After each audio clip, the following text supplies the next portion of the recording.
बहुत से लोग मेरे पास आते हैं और पूछते हैं, डॉक्टर सुआरेस, हमें बाइबल के मुतालिक बताएं, इसराइल क्यों कैद में थे? देखें खुदा ने यिर्मयाह के जरिए क्या कहा। बाब 6 आयत 7 में, जिस तरह पानी चश्मा से फूट निकलता है उसी तरह शरारत इससे जारी है, जुल्म और सितम की सदा इसमें सुनी जाती है। हर दम मेरे सामने दुख, दर्द और जख्म है।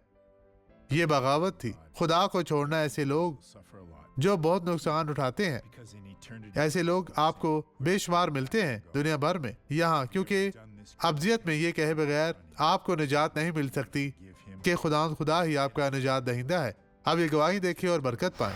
चूँकि मेरे पास था। यहाँ करीब आए। जी देखिए, जब मेरी पहली बेटी हुई। आपकी पहली बेटी कब थी? जी मेरे पास सिजेरियन सेक्शन हुआ तो देखिए मेरे यहाँ एनेस्थीसिया लगाया गया। आपकी रीढ़ की हड्डी में? जी हाँ, रीढ़ की हड्डी में एनेस्थीसिया, जिसने मेरी हड्डी को बहुत मुतासर किया।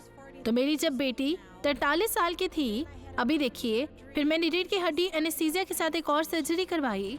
तो मेरी रीढ़ की हड्डी बहुत ज्यादा दर्द में रहती थी, ये बहुत पेचीदा था। और अब? जी अब ये रुक गया है। लोगों, इसकी पहली बेटी के बाद से अब 43 साल हो चुके हैं।